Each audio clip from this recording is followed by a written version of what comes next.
Hello friends, welcome to CGPSC knowledge hub. मेरा नाम है गौरव और चलिए आज हम कवर करेंगे 4 अप्रैल 2023 के करंट अफेयर्स।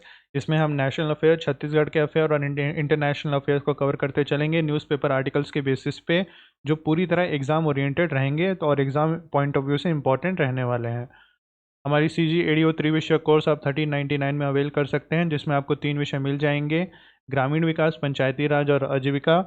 इसके साथ साथ इसमें आपको recorded classes, PDF note, lecture wise quiz और 1 साल की कोर्स वैलिडिटी मिल जाएगी। सीजी एडीओ ऑनलाइन क्लास जो कोर्स 2000 का है, आप उसको 1700 में भी अवेल कर सकते हैं अर्ली बर्ड कूपन कोड का यूज़ करके।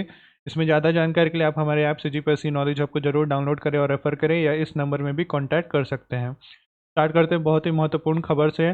सरकारी भर्ती और प्रमोशन के लिए आदेश जारी कर दिए गए हैं। सभी विभागों को प्रक्रिया शुरू करने का फरमान जारी किया गया है। उच्चतम न्यायालय के आदेश का भी किया जाएगा उल्लेख। इन पदों पर परीक्षा और भर्ती की तैयारी शुरू कर दी गई है। आपका पीएटी पीएटी बीएड में होने वाली प्रवेश व्यापम परीक्षा करेगा आयोजन। शिक्षक पात्रता परीक्षा सीटेट 2023 जुलाई अगस्त में करने की योजना है। विभिन्न विभागों के रिक्त पदों पर भर्ती के लिए परीक्षा का आयोजन किया जाना है। उसके साथ साथ जितने भी आपके राज्य के विश्वविद्यालय हैं और अन्य विश्वविद्यालय हैं, उसमें असिस्टेंट प्रोफेसर, प्रोफेसर के जितनी भी रिक्त पदें हैं उनको पूरा भरने का आदेश जारी किया गया है। पीएससी 2021 में मुख्य परीक्षा के बाद साक्षात्कार के नतीजे घोषित नहीं हुए हैं, उसे जल्द ही घोषित किया जाएगा। एसआई भर्ती 2018 5 सालों से लंबित है, जिस पर भर्ती परीक्षा प्रारंभ होने की संभावना है। आपके कृषि विश्वविद्यालय में असिस्टेंट प्रोफेसर भर्ती का स्कोर कार्ड जारी करके दावा आपत्ति मांगा गया था। दावा आपत्ति का निराकरण हो चुका है, अब केवल साक्षात्कार होना है। आपके पीएससी 2022-23 में प्रारंभिक परीक्षा हो चुकी है, मगर नतीजे घोषित नहीं हुए हैं। प्रारंभिक परीक्षा के नतीजे घोषित होने के बाद मेंस की परीक्षा ली जानी है और सिंचाई विभाग में 400 इंजीनियर के भर्ती का आदेश जारी होना है। तो इतना आपको ध्यान में रखना है और अपने प्रिपरेशन करते चलना है। जितने भी सरकारी भर्ती हैं और प्रमोशन के लिए अभी आदेश जारी कर दिया गया है। ठीक है, इसके बारे में और देखते हैं। छत्तीसगढ़ में जल्द ही राज्य शासन के विभिन्न विभागों में सरकारी नौकरी पर भर्ती और प्रमोशन शुरू कर दिया जाएगा। उच्चतम न्यायालय सुप्रीम कोर्ट के गत 1 मई को 58% आरक्षण मामले की त्वरित सुनवाई में राज्य शासन को अंतरिम राहत दी गई है। सुप्रीम कोर्ट ने अपने आदेश में लिखा है कि सभी नियुक्तियां और चयन प्रक्रियाओं में एक विशेष रूप से उल्लेखित किए जाए कि सुप्रीम कोर्ट के एसएलपी 2022 में अंतिम आदेश पर अध्ययनित होंगे। ठीक है, तो इतना आप ध्यान में रखिएगा। इसमें ये वाला पॉइंट इम्पोर्टेंट है कि एक आदेश में गत 19 सितंबर 2022 के छत्तीसगढ़ हाईकोर्ट द्वारा 58% आरक्षण को असंवैधानिक करार देते हुए हाई कोर्ट के निर्देश पर पालन करने के पुराने आदेश का भी जिक्र किया गया है। वहीं नए आदेश में स्पष्ट किया गया है कि सुप्रीम कोर्ट ने राज्य की नियुक्तियां और चयन प्रक्रिया पूर्व निर्धारित व्यवस्था अनुसार किए जाने को अंतिम अनुमति प्रदान की है। ठीक है, तो ये छत्तीसगढ़ के पॉइंट ऑफ व्यू से बहुत इंपॉर्टेंट डेवलपमेंट हो जाता है, इसको ध्यान में रखिए। तो चलिए आगे देखते हैं। एक इम्पॉर्टेंट डेवलपमेंट हुआ है, इसके बारे में पढ़ते हैं। ई डिटेक्शन सिस्टम की शुरुआत की गई है छत्तीसगढ़ के जितने भी नेशनल हाईवे हैं उसमें, इसके बारे में पढ़ते हैं। राज्य के सभी नेशनल हाईवे में ई डिटेक्शन सिस्टम की शुरुआत की गई है। सड़क दुर्घटना में मौतों के बढ़ते आंकड़ों के बाद सख्ती अगर देखा जाए तो दिखाई गई है। छत्तीसगढ़ में अब फिटनेस टैक्स दस्तावेज के बगैर चलने वाले वाहनों पर सख्ती होगी। कौन कौन से फिटनेस टैक्स और दस्तावेज के बगैर चलने वाले वाहनों पर सख्ती होने वाली है? ऐसे वाहनों के टोल से गुजरने पर ऑटोमेटिक चालान होगा। सभी नेशनल हाईवे में अब ई डिटेक्शन सिस्टम की शुरुआत की गई है। बिना फिटनेस के चलने वाले हैवी गाड़ियाँ सड़क दुर्घटनाएं की मुख्य वजह बनती है। सड़क दुर्घटना में मौत के बढ़ते आंकड़ों को कम करने मुख्यमंत्री भूपेश बघेल ने कार्यवाही के निर्देश दिए हैं। परिवहन सचिव एस प्रकाश ने अपील की है कि सड़क पर वाहन चलाने से पहले गाड़ी के सभी भी जो गाड़ी है उसके सभी आवश्यक दस्तावेज उसको अप टू डेट करा लें। ठीक है, तो आपको इतना ध्यान रखना है कि छत्तीसगढ़ के जितने भी नेशनल हाईवे हैं उस पर ई डिटेक्शन सिस्टम की शुरुआत की गई है। उसके तहत क्या होने वाला है, ऑटोमेटिक चालान का जो सिस्टम है वो अब देखा जाए तो उसकी शुरुआत होने जा रही है। इसके बारे में और देखते हैं। फास्ट टैग से डेटा एकत्र किया जाएगा। गाड़ियों की जानकारी फास्ट टैग के जरिए मिले डेटा से एकत्रित की जाएगी। इसमें क्या होता है देखते हैं। देखो, टोल गेट से गुजरते ही वाहनों की तस्वीर ली जाएगी। कान कानूनी रूप से आवश्यक वैध दस्तावेज नहीं होने पर ई डिटेक्शन पोर्टल द्वारा स्वचालित चालान किया जाएगा। चालान एसएमएस के माध्यम से वाहन स्वामी के मोबाइल में भेजा जाएगा और चालान का भुगतान नहीं होने तक उस गाड़ी से संबंधित समस्त कार्य सभी आरटीओ में प्रतिबंधित रहेंगे। ठीक है, तो इम्पोर्टेंट डेवलपमेंट है छत्तीसगढ़ के पॉइंट ऑफ व्यू से, इसको आप ध्यान में रखिएगा। अब छत्तीसगढ़ में जितने भी नेशनल हाईवे हैं उसमें ई डिटेक्शन सिस्टम की शुरुआत हो चुकी है। चलिए, ये इम्पॉर्टेंट है एग्ज़ाम के हिसाब से। अगर देखा जाए तो सुप्रीम कोर्ट में एक केस चल रहा है, उसके बारे में पढ़ते हैं। समलैंगिक विवाह पर संविधान के अनुसार फैसला लिया जाएगा, ये सुप्रीम कोर्ट के चीफ जस्टिस का कहना है। सुप्रीम कोर्ट के chief justice justice DY Chandrachud ji हैं, उनका कहना है, CJI का कहना है, जरूरी है कि न्यायालय संविधान के अनुसार मुद्दे पर आगे बढ़े। उस पर केंद्र सरकार का क्या मत है वो देखते हैं। समलैंगिक शादी को मंजूरी नहीं पर चिंताओं पर विचार करेगी केंद्र सरकार। ठीक है, तो इसके बारे में विस्तार से पढ़ते हैं। उच्चतम न्यायालय ने बुधवार को स्पष्ट कर दिया है कि समलैंगिक विवाह को कानूनी मान्यता देने की मांग करने वाले याचिकाओं पर फैसला करने के दौरान उसे संविधान के अनुसार विचार करना होगा। न्यायालय ने कहा है कि वह इस पर विचार नहीं करेगा कि समाज के एक बड़े हिस्से को या समाज के एक छोटे हिस्से को क्या स्वीकृत है। ठीक है, बल्कि यह संविधान के अनुसार विचार करेगा। तो इतना आपको ध्यान में रखना है, ये केस चल रहा है।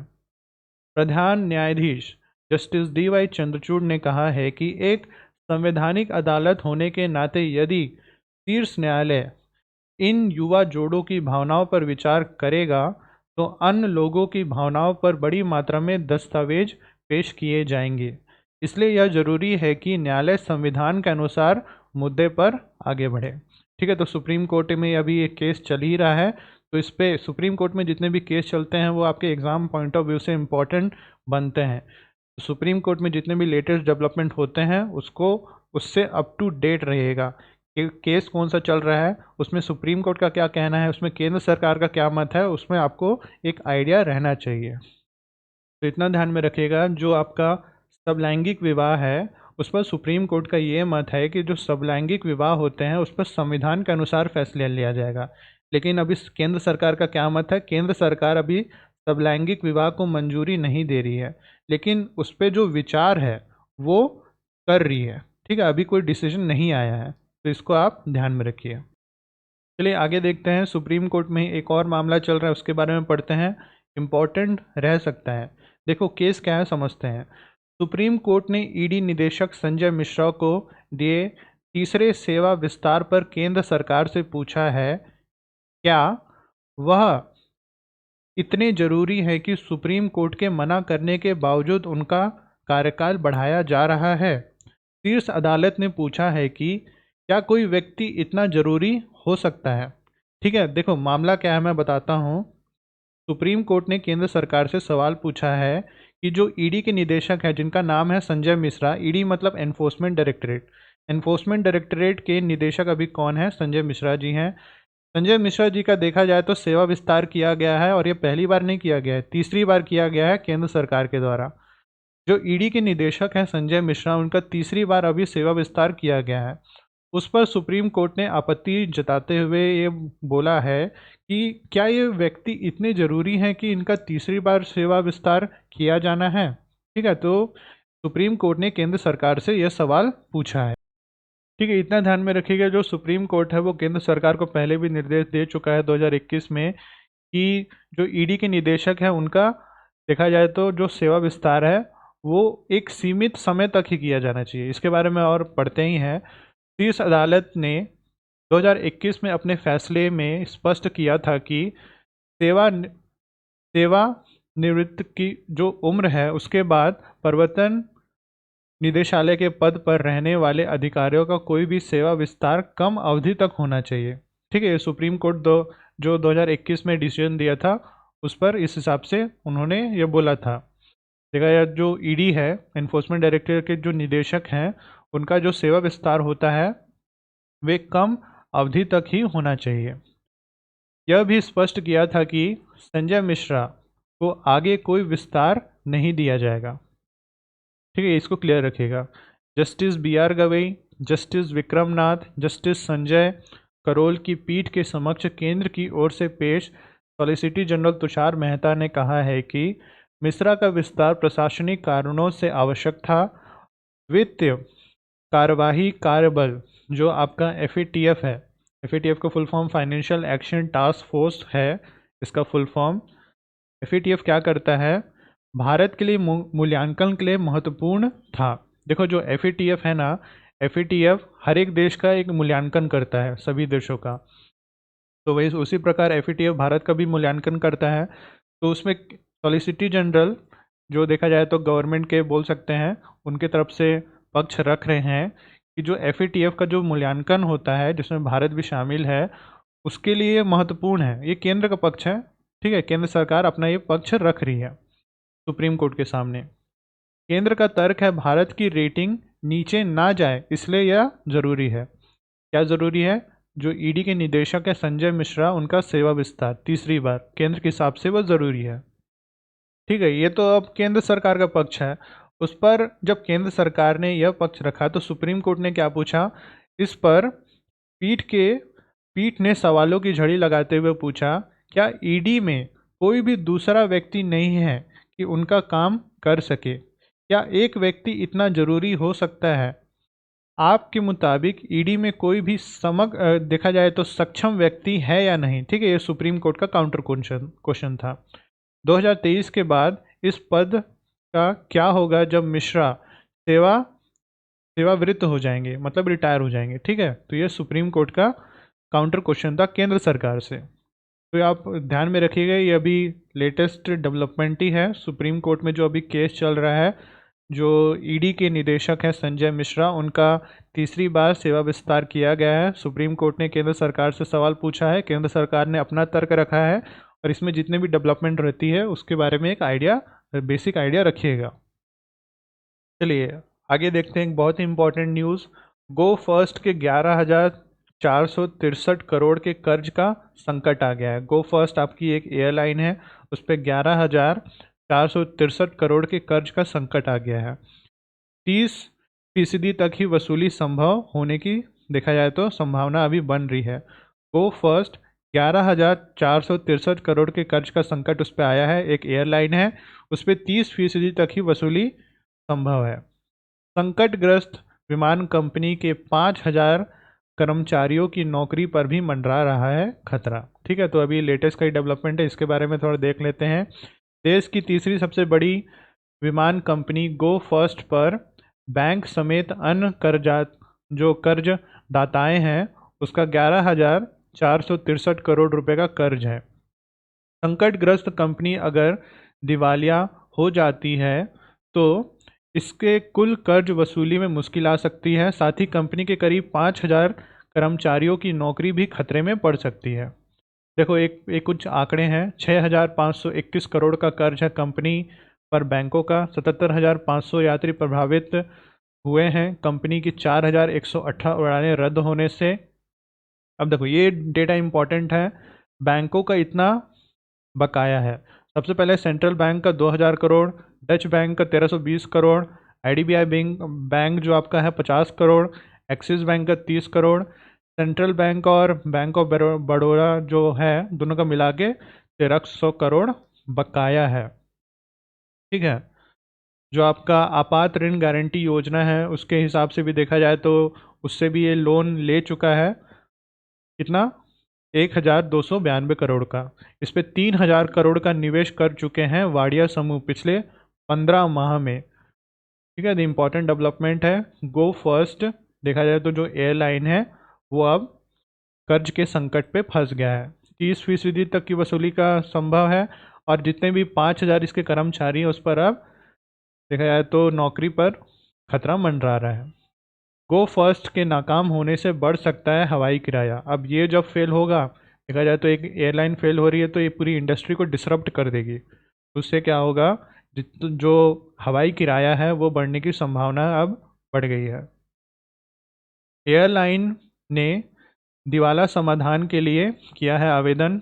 आईबीसी के तहत किया जाता है। आपका जो इंट्रोड्यूस किया गया था भारत में इंसॉल्वेंसी एंड बैंक्रप्सी कोड के अनुसार, जो दिवालिया कंपनी होती है उस पर आवेदन ये कर सकती है आईबीसी में। ठीक है,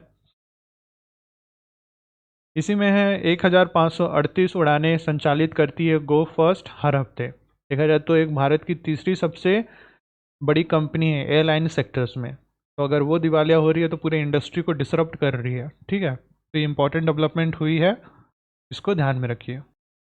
चलिए आगे देखते हैं।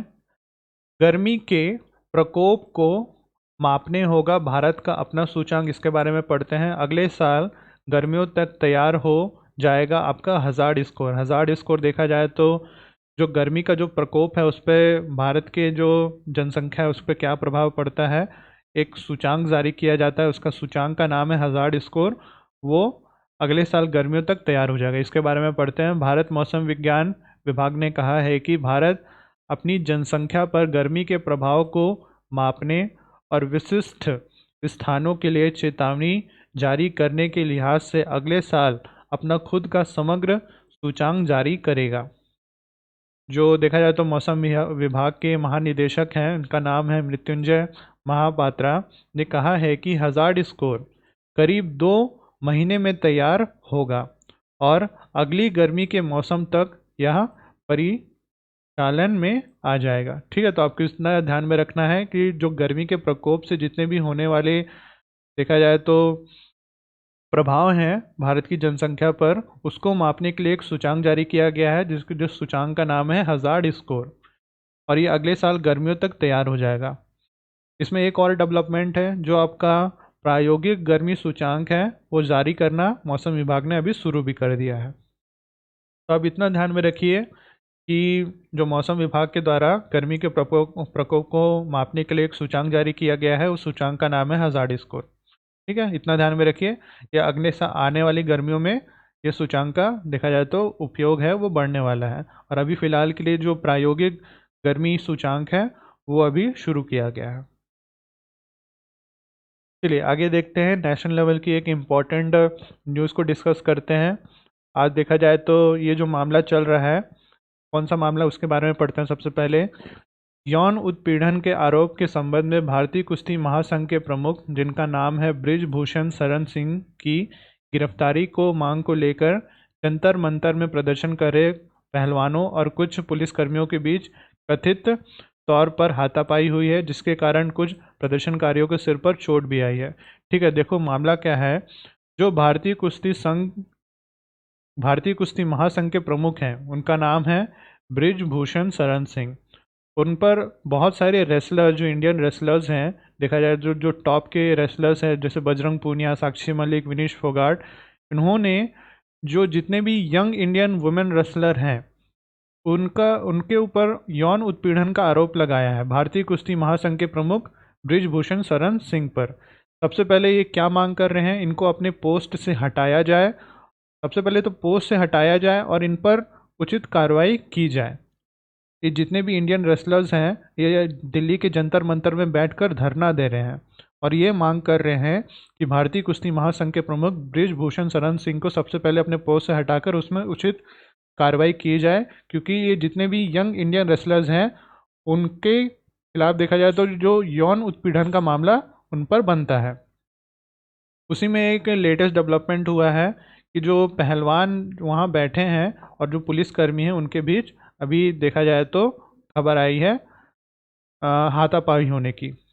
ठीक है, तो इसको ध्यान में रखना है। और इस मामले को लेकर सुप्रीम कोर्ट में आज सुनवाई भी है, जिसमें 3 पहलवानों के बयान भी दर्ज किए गए हैं। ठीक है, तो अभी लेटेस्ट जो जो भी डेवलपमेंट होता है उसको ध्यान में रखिएगा इस केस के लिए। चलिए आगे देखते हैं, एक इम्पॉर्टेंट न्यूज़ है। कोकिलाबेन धीरूभाई अंबानी हॉस्पिटल में हेरिडिटी कैंसर क्लिनिक की शुरुआत की गई है, इसके बारे में पढ़ते हैं। देखो सबसे पहले समझो कि जो हेरिडिटी कैंसर है वो होता क्या है? सबसे पहले कैंसर तो क्या है वो तो आप जानते ही होंगे। अगर कोई ह्यूमन बॉडी का सेल देखा जाए तो असीमित रूप से अब नॉर्मल तरीके से अगर बढ़ता है तो उसको कैंसर बोलते हैं। और हेरिडिटी कैंसर क्या होता है? हेरिडिटी कैंसर में क्या होता है, जो कैंसर के केस हैं वो जनरेशन टू जनरेशन पास होते हैं, ठीक है, उसको हेरिडिटी कैंसर बोलते हैं। तो उसी के लिए कोकिला बेन धीरूभाई अंबानी हॉस्पिटल में अब हेरिडिटी कैंसर क्लिनिक की शुरुआत की गई है। इसमें क्या किया जाएगा, कैंसर के जोखिम वाले परिवार की प्रोएक्टिव जेनेटिक जांच से कैंसर का जल्द पता लगाने में इसमें मदद मिलने वाली है। कैंसर के इलाज और देखभाल में नवीनतम मेडिकल प्रगति और आधुनिक तकनीक पेश करने में हमेशा आगे रहने वाले कोकिलाबेन धीरूभाई अंबानी हॉस्पिटल में हेरिडिटी कैंसर क्लिनिक की शुरुआत की घोषणा की गई है। अस्पताल द्वारा जो अस्पताल द्वारा प्रिसिजन ऑन्कोलॉजी और पर्सनलाइज जो आपका मेडिसिन पर आयोजित एक अंतर्राष्ट्रीय सम्मेलन में क्लिनिक का उद्घाटन किया गया है। ठीक है, आपको इतना ध्यान रखना है, जो आपका कोकिलाबेन धीरूभाई अंबानी हॉस्पिटल है उसमें एक हेरिडिटी कैंसर क्लिनिक का शुरुआत किया गया है। और हेरिडिटी कैंसर क्या होता है, जब कैंसर के केस आनुवांशिक रूप से निकलने लगते हैं, यानी एक जनरेशन से दूसरे जनरेशन में डिटेक्ट होने लगते हैं, तो उसको हेरिडिटी कैंसर बोला जाता है। और उसी का क्लिनिक ये हॉस्पिटल में स्टार्ट किया गया है। चलिए आगे देखते हैं, इसके बारे में पढ़ते हैं, इम्पोर्टेंट है। जो आपका एनएमडीसी का अप्रैल में सर्वश्रेष्ठ प्रदर्शन देखने को मिला है, इसके बारे में एक बार देख लेते हैं। एनएमडीसी का प्रदर्शन देखते हैं आपका मिलियन टन्स में।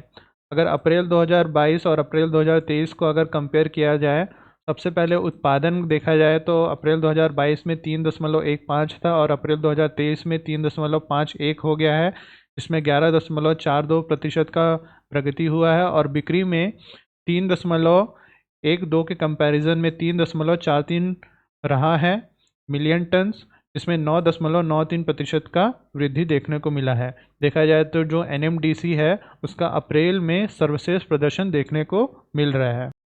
ठीक है, वित्त वर्ष 2022 और वित्त वर्ष 2023 में लगातार 40 मिलियन टन से अधिक निष्पादन गति को आगे बढ़ाते हुए खनन क्षेत्र का प्रमुख संगठन रिकॉर्ड तोड़ने वाला उच्च स्तर पर जो निरंतर प्रयास जारी है।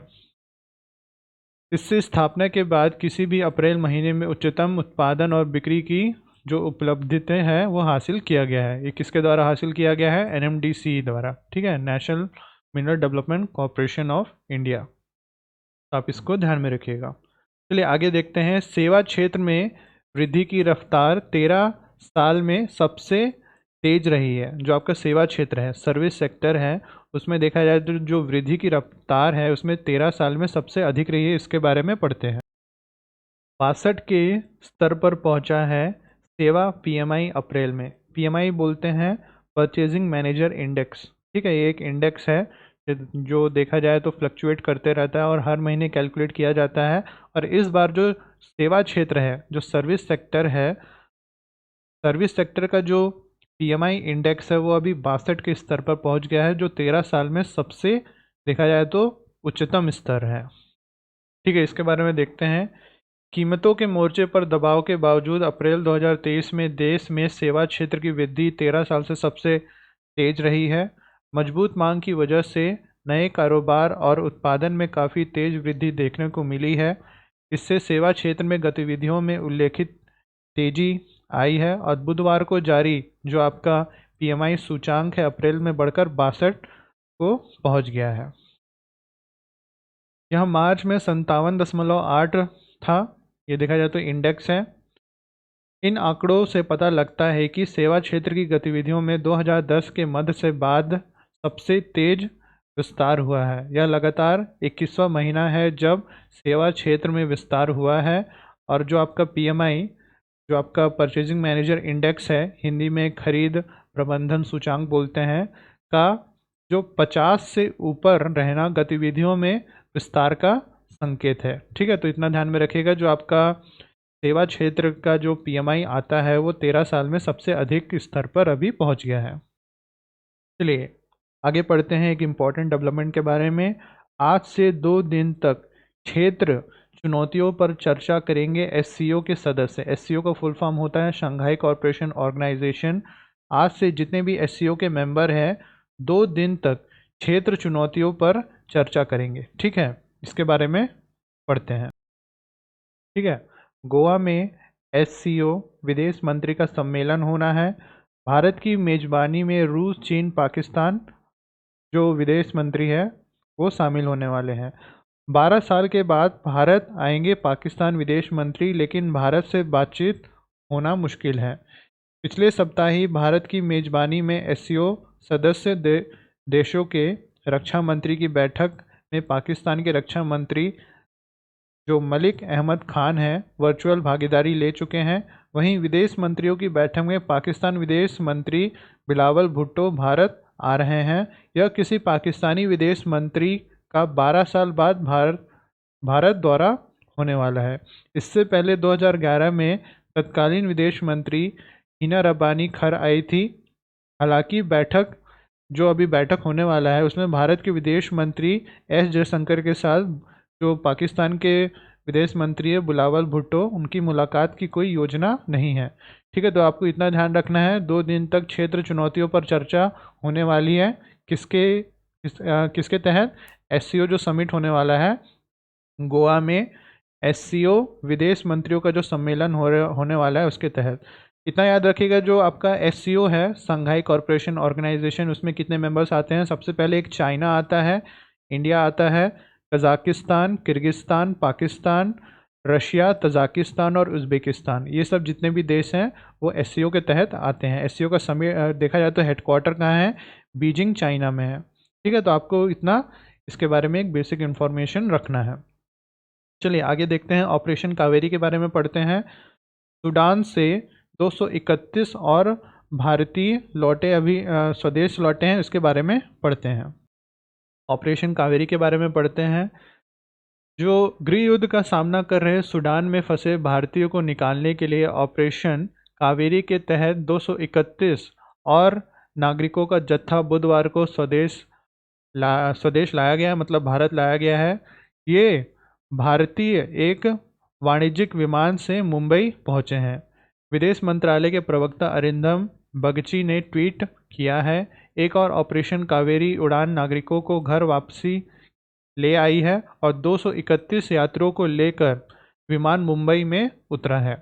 इन भारतीयों को सऊदी अरब के शहर जेदा में वापस लाया गया है।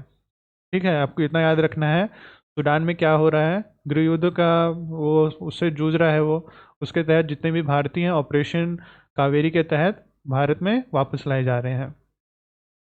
सूडान से 131 भारतीयों का 21वां जत्था जेदा पहुंचा है। सूडान में फंसे 137 भारतीय का 21वां जत्था बुधवार को सऊदी अरब के शहर जेदा पहुंचा है।